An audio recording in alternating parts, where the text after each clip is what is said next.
Okay, dear friends, we'll move on to another important topic, amputations. Okay, many times, especially these foot amputations, a lot of MCQs they are asked in NEET. So let us go through the topic, amputations. The definition of amputation. Amputation is correctly defined as a surgical ablation of body part through one or two bones. Okay, so amputation is correctly defined as ablation, surgical ablation of body part through one or two bones. Disarticulation is surgical ablation of body part through a joint. Okay, when you do it through a joint, it's called disarticulation. When you do it through a shaft, that is called amputation. Okay, indications of amputation. As far as when you read 2 or 3 great books, higher books in orthopedics, overall the most common cause for amputation is peripheral vascular disease. This is very important. That's why I had given most common. Overall, the most common cause or indication for amputation, most common indication for amputation is peripheral vascular disease. Peripheral vascular disease. Second cause is trauma. Second cause is trauma. The third, it is again burns. Fourth, infection. Last but not the least, malignancies, tumors. Okay. So the causes for amputation, the most common cause, peripheral vascular disease. Then comes trauma. Road traffic accidents, trauma. Then comes burns, infection. Last but not the least, malignant tumors. Right. Principles of amputation. First of all, basic principle we have to follow before amputation. Number 1, decide the level of amputation, correct level of amputation, and desired length of the stump. Desired length of the stump is a very, very important thing. Okay, desired length of the stump, that's very important.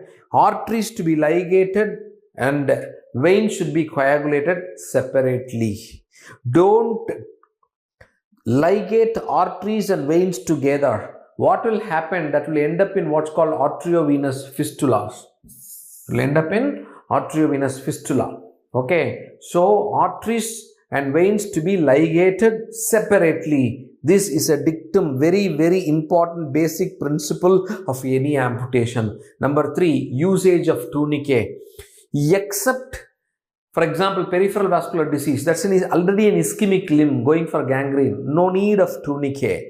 If the other indications, okay, for example, trauma, other indications, usage of tourniquet is desirable and it's a good thing so that it makes amputation easier. So that's the third principle. Number 4, dealing with the nerves. How to cut the nerve.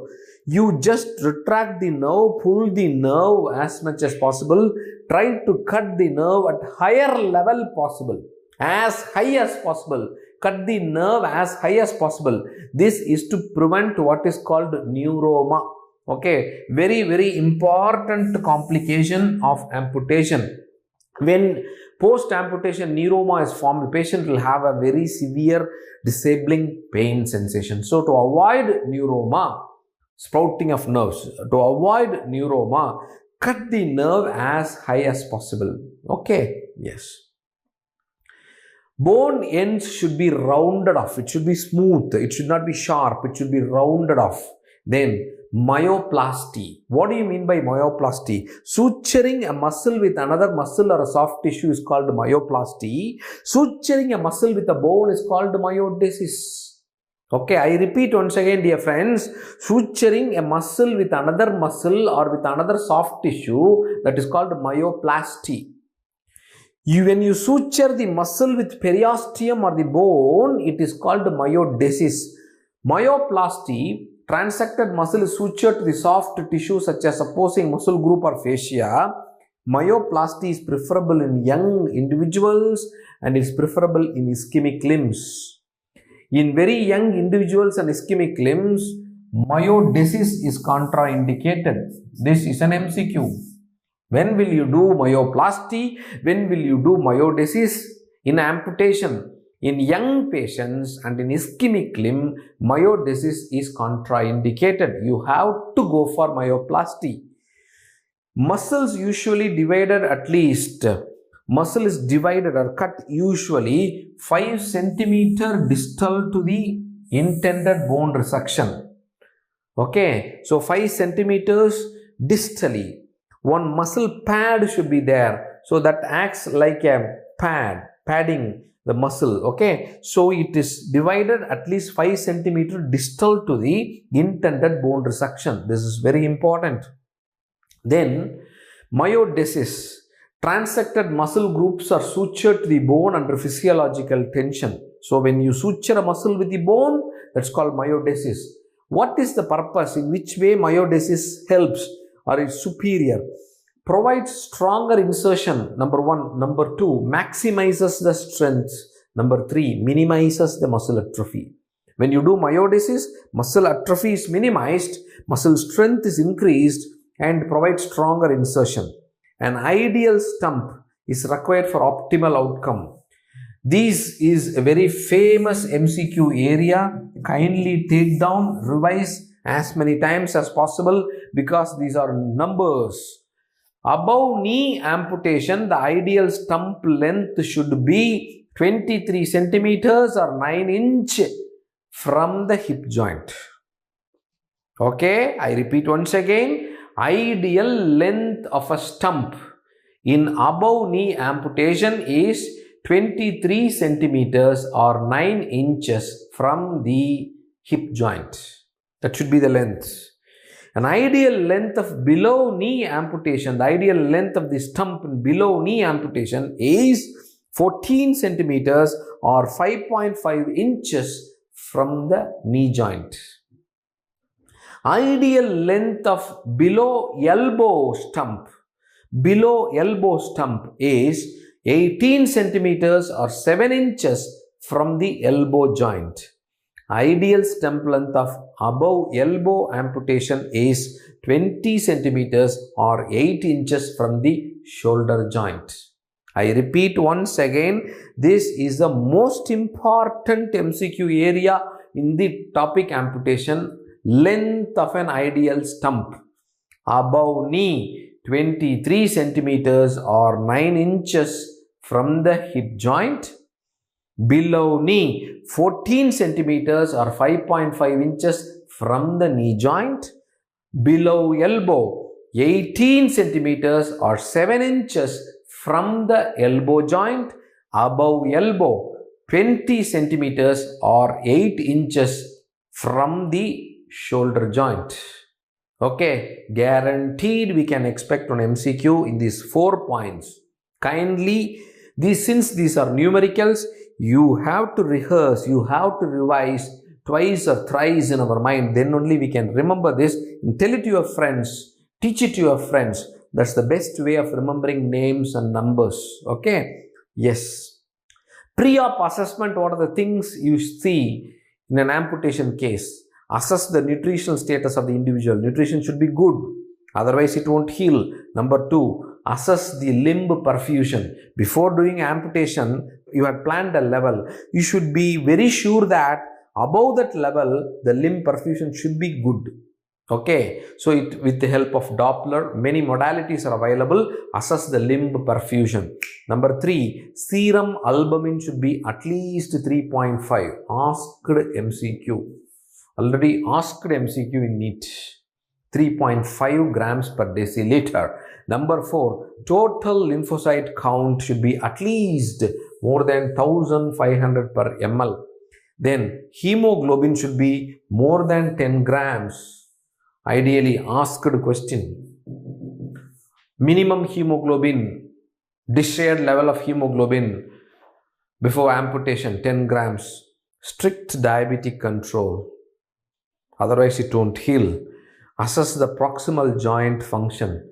For example, you are planning to do a below elbow amputation. Please assess the function of the elbow joint. You are planning to do above elbow amputation. Please assess the function of the shoulder joint. So, assess the function of the proximal joint. Very importantly, before amputation, please do preoperative counseling. See, dear friends, this is a topic for us, okay? This is amputation, is a topic for us. Just imagine in patient's angle. he is going to lose a part of his body. So kindly give a good counseling. To me as a human, I am telling this is the most important point. Okay, should give counseling, should counsel the patient why we are removing this part. If we don't remove, what will happen? Okay, losing a part of the body, it's difficult situation, but life is more important than a part of the body. So you should counsel the patient. Preoperative counseling, very important. Then intraoperatively, during surgery, what are the things you will take care of? Avoid excess pressure on the skin edges. It will go for skin necrosis. Take thick skin flap, as thick as possible, to avoid again skin necrosis. Bony prominence should be removed. That's why I said the bone edges, the end should be rounded off. So bony prominence should be removed. Then comes control hemostasis. Control hemostasis. Bleeding, check for that. Control hemostasis. Closure should be done without tension of the margins. Again skin necrosis. Preserve as much length as possible. Don't chop away like a butcher. Plan properly, scientifically. I said ideal length of the stump is very important. Then only you can give a good prosthesis and the patient, you can mobilize the patient. So preserve as much length as possible. Yes. Post-operative care. Post-operative care, what you will do after the surgery. Dressing can be done with hydrocolloid, hydrogel, alginate, allomatrix, biological dressing. Vacuum assisted closure, vac dressing if the wound is very large. Measures to prevent contractures. Start as physiotherapy as quick as possible. Contractures. Then goals of an amputation. Goals of an ideal amputation. Ablation of the diseased tissue. Otherwise the diseased tissue will kill the patient. So ablation of the diseased tissue. Reconstruction. Number 3, providing a physiological end organ. The stump which you are creating should be physiological end organ. It should function physiologically. So physiological end organ. Optimizing patient's function. You should optimize the patient's function. Reducing morbidity. Okay, reduce the morbidity as far as possible. Complications of any amputation. What are the complications you can expect? Number 1, hematoma. Number 2, skin necrosis. Very important. Skin necrosis. Stump, that's why I'm saying don't give too much tension while suturing. Okay, so skin necrosis, stump edema, contractures, painful neuromas. Okay, stump neuroma. This is called stump neuroma. Very troublesome complication. To prevent the stump neuroma, as I said, cut the nerve as high as possible. It should not be near the stump. Okay, so stump neuroma. Very peculiar, very important complication. Phantom limb, phantom pain. I am going to describe what is that. Phantom limb, phantom pain. You all know phantom. It's a character name. It's a mythological character name. Phantom, Spider-Man, Batman, Phantom. Okay, actually, there is no real character in life like phantom. It's a fantasy. Okay, so phantom limb, phantom pain, muscle wasting. Okay, psychological trauma, very important. That's why to avoid all these things, it needs pre-op counseling, post-op counseling. It's not so easy. As an orthopedician, I know how many cases we had seen, amputation, post-amputation cases. They will become neurotic. Okay, you should give as much positive counseling as possible. It's very important. Okay, yes. Then phantom limb. In phantom limb, what is that phantom limb? Sensation of presence of amputated part. Patient will feel, see, actually you had removed the part, but patient will perceive as the part is still remaining. The part is still remaining. So phantom limb means sensation of presence of an amputated. That's why it's just a diagram I had given. He's standing, the real leg is there, another it's an imaginary leg, phantom leg. That's why it's called phantom limb. What is the cause? It is due to unablation of cortical representation. Cortical representation is still there. The cortex believes still that part is there. So it's unablation of the cortical representation in our brain. There is no specific treatment for that. Automatically it disappears with time. No need to do anything. Just counsel. Just tell that patient there is no such part. We have amputated. You know that. With your consent only we have amputated. With time that will disappear. That's called phantom limb. I had seen many cases. Then phantom pain. Painful, disagreeable sensation with strong paresthesia in the absent limb. You had amputated. For example, a below knee amputation you had done. Patient, left-sided below knee amputation already you had done. Patient will say, I am having left ankle pain. That's called phantom pain. Pain may be constant or it may be intermittent. What is the cause? It is destruction of sensory fibers resulting in decreased inhibitory control by reticular activating system. That's the cause. How to treat this? You fit the prosthesis as quick as possible. Early fitting of the prosthesis. That phantom pain will go away. Drugs that is very helpful is our carbamazepine, time-honored anti-epileptic. Okay, usually I used to give 100 mg during night time, HS, carbamazepine, and wonderful drug for peripheral neuropathy. That is the drug of choice for phantom pain post-amputation. Beta blockers, old therapy, amitriptyline, which is an tricyclic antidepressants. So the carbamazepine stands number 1. Right, then comes sympathectomy, otherwise do a subcortical neurotomy, anterolateral cordotomy, electrical stimulation of the dorsal column. So these are the treatments which you can do for a phantom pain. Then comes the types, specific amputations of upper limb and lower limb. Upper limb amputations, 4/4 amputation. 4/4 amputation. What's the level of 4/4 amputation? Usually 4/4 amputations are done for the proximal humerus tumors. That's why I had given this as a representation. Proximal humerus tumors, in which amputation at the level of shoulder, in which both the shoulder blade and the clavicle are removed. Both the shoulder blade and the collarbone, clavicle are removed. You see here, I have removed a part of the clavicle and the scapula, the shoulder blade. Okay, so this is called 4/4 amputation. This is a real scenario picture. You see, in this lady, the clavicle, a part of clavicle is removed and completely the scapula is also removed. Then it's called 4/4 amputation. That's called 4/4 amputation. There is no specific name for this. 4/4 amputation, usually done for tumors of the proximal humerus. Shoulder disarticulation. In shoulder disarticulation, you are amputation at the level of the shoulder joint, but the scapula and part of clavicle is preserved. You see, the clavicle is still there and the scapula is very much there. Scapula is very much there. You are just disarticulating the head of the humerus. You are removing the head of the humerus. Okay, leaving the scapula and the clavicle. Then it's called shoulder disarticulation. 4/4 means you are removing the clavicle plus scapula. That's called 4/4. When you leave the scapula and the part of clavicle, that is called shoulder disarticulation.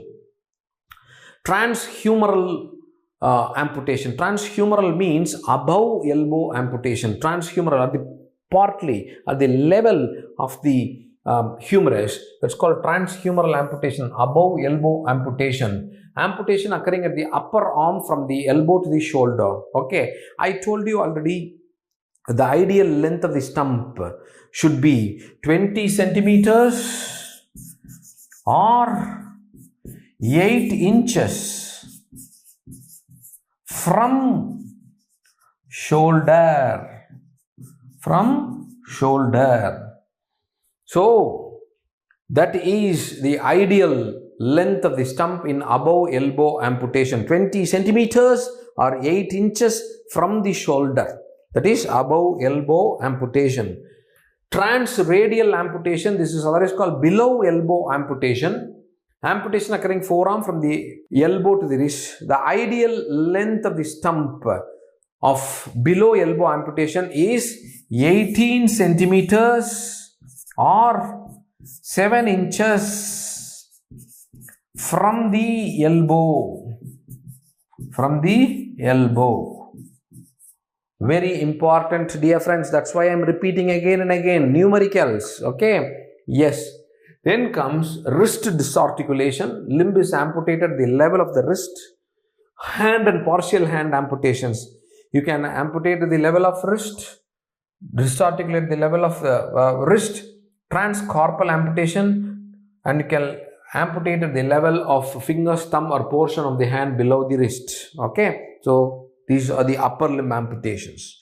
Coming to lower limb amputations, like your 4/4 amputation of the upper limb, a thing which is very similar to four-quarter amputation, the lower limb, is called hemipelvectomy, transpelvic hemipelvectomy. Like your shoulder disarticulation, here the hip disarticulation. Just you are disarticulating, leaving the pelvic bone intact. Okay, then comes above knee amputation. Above knee amputation, the ideal length should be 23 centimeters or 9 inches from hip joint. Okay, above knee amputation is 23 centimeters or 9 inches from the hip joint. That is an ideal length of the stump in above knee amputation. Through knee amputation, otherwise called disarticulation of the knee. Below knee amputation is 14 centimeters. This is above knee, AK. BK, below knee, is 14 centimeters or 5.5 inches from knee joint. Then you can do an ankle disarticulation or partial foot amputations. There are 5 named foot amputations, most frequently asked MCQ in our Indian PG entrance exams. The foot amputations, all these are asked question. Again, we can expect the same question. Kindly concentrate. Chopard's amputation, Lisfrank's amputation, Pirogov's amputation, Syme's amputation, Boyd's amputation. So what are the foot amputations? Chopard's amputation, Lisfrank amputation, Pirogov's amputation, Syme's amputation, Boyd's amputation. We are going to see one by one. So just I had given a general diagrammatic representation of all the amputations in one diagram. I had given here. You just focus and you see. I am going to explain one by one. Chopard's amputation, named after the great Francois Chopard. Okay, so it is disarticulation of talonavicular or calcaneocuboid joint. It is disarticulation, amputation through talonavicular or calcaneocuboid joint. Okay, so at this level, yeah, you see like this. So at the level, you see this stump here. Disadvantage of this Chopard's amputation, the foot will go for equinus deformity. The foot will go for equinus deformity. Okay, equinus means like this at the level of ankle. Okay, so you are doing disarticulation and amputation at the level of talonavicular joint or calcaneocuboid joint. That is called talonavicular and calcaneocuboid. Okay, it is talonavicular and calcaneocuboid. That is called Chopard's amputation. 1 lakh time repeated MCQ, very simple. Okay, so the stump will be like this. This is your tibia, right? It's your calcaneum. Okay, you are seeing a part of talus, right? So this is Chopard's amputation. Lisfrank's amputation, you know what is a Lisfrank joint. Tarsometatarsal joints are called Lisfrank joint. Okay, so Lisfrank amputation is amputation or disarticulation happening through tarsometatarsal joint. Tarsometatarsal disarticulation is called Lisfrank amputation because very simple, anatomically tarsometatarsal joint is called Lisfrank's joint. So a great disadvantage of this Lisfrank's amputation is the foot will go for severe equinovarus deformity, very severe equinovarus deformity. Yeah. In Pirogov's amputation, in 1854, the great Russian orthopedician Nikolai Ivanovich Pirogov introduced a technique of foot amputation in which the heel is preserved. This is the highlight. Heel is preserved and used as a base. This is the highlight. The forefoot, the midfoot, talus, distal part of the calcaneum and distal tibial articular cartilages are removed. So a part of calcaneum is left. Okay. So the part of heel is left and that is acting as a base. This is the very peculiarity of this Pirogov's amputation. You see here, see this stump, I am able to see the heel here. So heel, a good heel is there. Yes or no? So a heel is there. a part of heel is there that acts as a base. It gives a good balance. Okay, so that is the advantage of Pirogov. In Symes amputation, through the ankle, 0.6 centimeter above the talar doom. The only practical difference between the two operations was that in Pirogov retained a part of calcaneum, a piece of calcaneum. In Symes amputation, it is dissected out totally. There is no calcaneum. There is no calcaneum. So that is the only difference between Pirogov and Symes.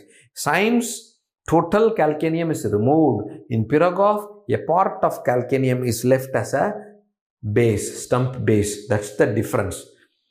To be very practically, I want, because most of these amputations are done by, not much by orthopedicians, done by plastic surgeons and general surgeons. To be very frank, even though Pirogov has so many advantages, in practice in our country, the most widely used amputation is Symes. Okay, this is a practical point.